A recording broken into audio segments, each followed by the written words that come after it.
The Christians are going to wake up and rub their eyes, the ones who are deceived by Europe, and they say, but wait a minute, this fella there in Jerusalem who says he's the Messiah, boy, he is not the son of Mary. Huh? The Messiah who is to come back is the son of Mary. This fella is not the son of Mary. This is not Jesus. It seems as though we were taken for a ride. Are we telling them that now if they're listening to the lecture? You've been taken for a ride. This is not the Messiah. This is Dajjal, the false Messiah. And this is not the end of history. The Jews are celebrating, but this is not the end of history. History will now end.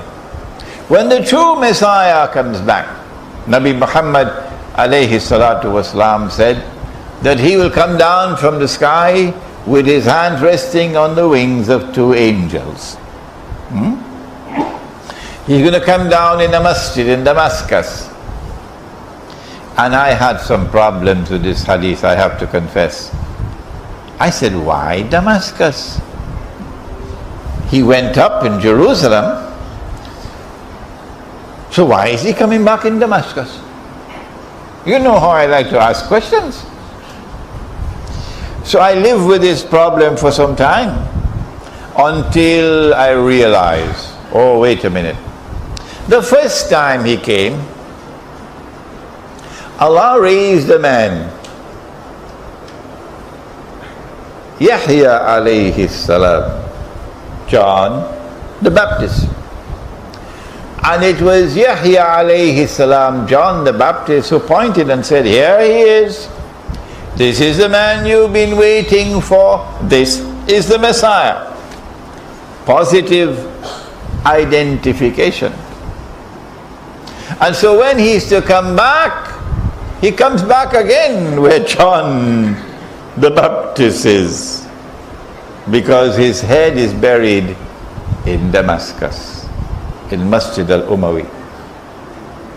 So now I realize why he has to come back to Damascus and not to Jerusalem.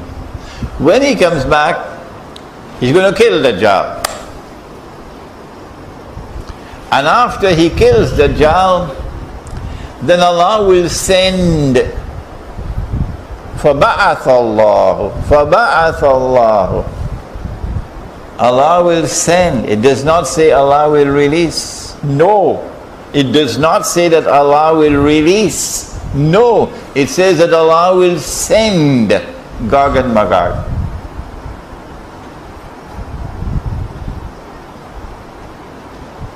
And then comes the big conflict between Gog and Magog. وَتَرَكْنَا بَعْضَهُمْ يَوْمَئِذٍ يَمُوجُ فِي بَعْضٍ, which includes Star Wars. We've killed those who are on earth, now let us kill those who are in the heavens above. And they'll shoot their arrows up in the sky, and Allah will cause the arrows to come back down. These arrows are of course missiles with blood on them. Gog and Magog mutually annihilate each other. And then the power of modern Western civilization is broken. And Israel is now defenseless. I hope Israel is listening. Israel is now defenseless. It is then that the Muslim army will come out of Khorasan and liberate every territory in a straight line until it reaches Jerusalem. There is no war to fight because the Jews are now on the run. At this time they're stamping their feet as oppressors and oppressing innocent people unjustly. Barbaric oppression. But at that time they go beyond the run. Because Nabi Muhammad alayhi salatu wasalam says history will end this way. Of course, Harun Yahya is lying. I don't know why Harun Yahya has to lie. Why does Harun Yahya have to lie? It's not a good thing to lie. Imran Hussain doesn't use this kind of language. No. There must be a very good, valid reason for him to speak like this publicly and use this violent language. Okay?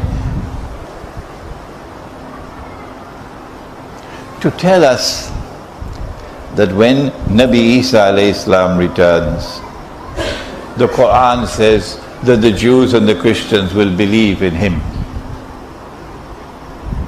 La yu'minanna bihi qabla mawti. And the Muslims already believe in him. So history is going to end according to Harun Yahya. History is going to end with Christians and Muslims and Jews living together as a family. And since that is the way history is going to end, why don't you live like that now? In other words, why don't you embrace Israel? Looks to me as though the Israeli Mossad scripted that. It looks to me like that. I hope they're listening. That's false, Harun Yahya. Let us tell you the truth, Harun Yahya. Whoever you are, Harun Yahya, hiding behind a pen name. Islamic scholarship doesn't hide behind any pen names. In Islam, when you publish something, you give your name, so you can be held accountable for what you say or what you write. We don't hide behind pen names, not in Islam. When Pharaoh was drowning, he suddenly realized that he was not God, because he's dying. And then he declared his faith in the God of Banu Israel. But Allah responded and said, Al-an waqad asayta qabl. Now, Pharaoh, and before this you were in obstinate rejection, wa kunta min al-mufsidin, and you were committing fasad, you were oppressing the people. فَالْيَوْمَ نُنَجِّيكَ بِبَدَنِكَ. This day we have decided to preserve your physical body. لِتَكُونَ لِمَنْ خَلْفَكَ آيَةً. That your physical body, when it is rediscovered, would function as a sign for a people to come after you. Would function as a sign for a people to come after you. وَإِنَّ كَثِيرًا مِنَ النَّاسِ عَنْ آيَاتِنَا لَغَافِلُونَ. But most people are too busy, so much traffic in KL, too busy to ponder and reflect over the signs of Allah. The body of Pharaoh was discovered. I think it was 1897, somewhere around there, but in the same year that the Zionist movement was established. The link is there. Who are the people to come after you, and what is the warning for them? What is the sign? The sign is this: that there are a people to come after you who will live the way you lived, and who will die the way you died. Meaning, at the last moment, when Nabi Isa alayhi salam arrives, now the veils are removed from their eyes, and they cannot anymore reject him as the Messiah. Now they are forced to accept him. But acceptance and belief at this time for Pharaoh did no good to him, into the hellfire. And acceptance when Nabi Isa alayhi salam comes back will do no good to them, into the hellfire. So this is a lie from Harun Yahya, that we'll all come together, Christians, Muslims and Jews, as a fraternity. Oh yes, there are Christians who denounce Israel, and there are Jews who denounce Israel and its oppression. Those Christians and those Jews are our friends and allies. We have no conflict with them. They are not oppressors, but these are our oppressors. And Nabi Muhammad alayhi salatu wasalam told us how it will end. Not a Christian, Muslim, Jewish fraternity according to Harun Yahya. No. Someone should direct Harun Yahya to the hadith, which is in Sahih Bukhari. Somehow or the other, he hasn't read the hadith. The Prophet said, لَتُقَاتِلُنَّ الْيَهُودِ. This hadith is in Bukhari, it is in Muslim. You will most certainly fight the Jews. This is how history will end. وَلَتَقْتُلُنَّهُمْ. And you'll most certainly defeat them. حَتَّى يَقُولُ الْحَجَرُ. At that time even the stones will speak. Ya Muslim, هَذَا يَهُودِيٌّ وَرَائِي فَتَعَالَ فَقْتُلْ. There's a Jew hiding behind me, so come and kill him. Which Jew? Don't make the mistake, please, of thinking it's all Jews. That's Disneyland thinking. No, only those Jews who are oppressors. And that is what Israel is today, an oppressor. And so history will end quite differently from Harun Yahya's end of history. He had to write I don't know how many thousand books. And he had to produce I don't know how many thousand documentaries in every single Islamic cable channel in the world in order to be able to infiltrate us with this falsehood. And we only needed 5 minutes. Only needed 5 minutes to expose this utter lie.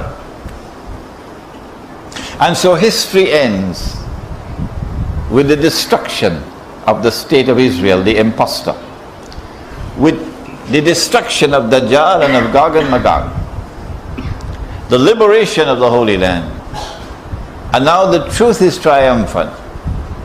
And the truth which came from Nabi Muhammad alayhi salatu wasalam, which came in the Quran, that truth is validated.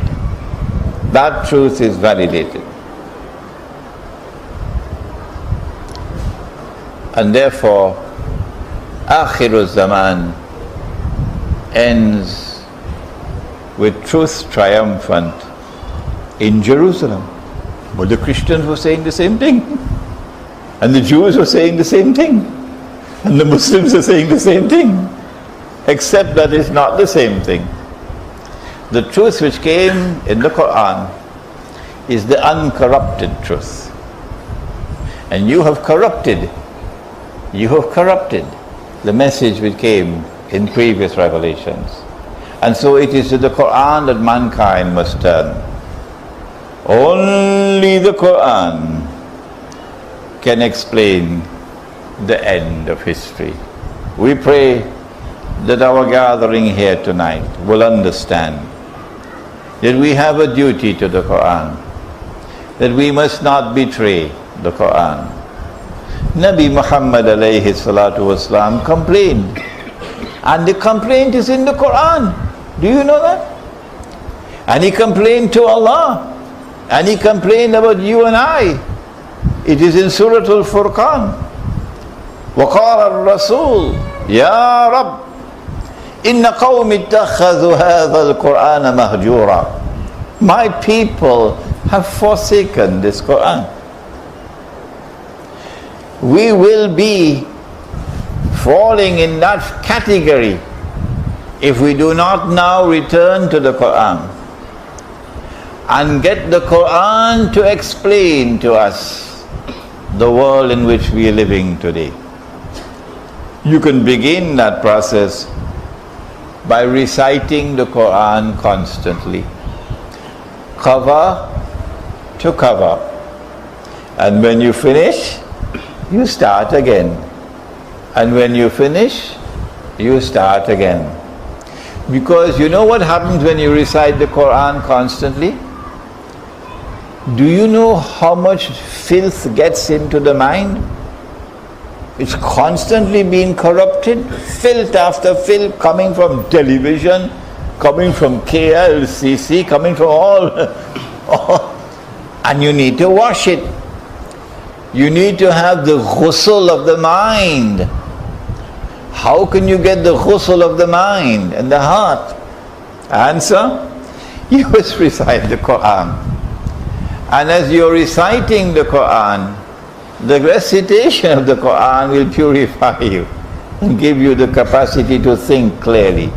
And then when you study the Quran, you'll be able to see what otherwise cannot be seen. ربنا تقبل منا إنك أنت السميع العليم وتب علينا يا مولانا إنك أنت التواب الرحيم.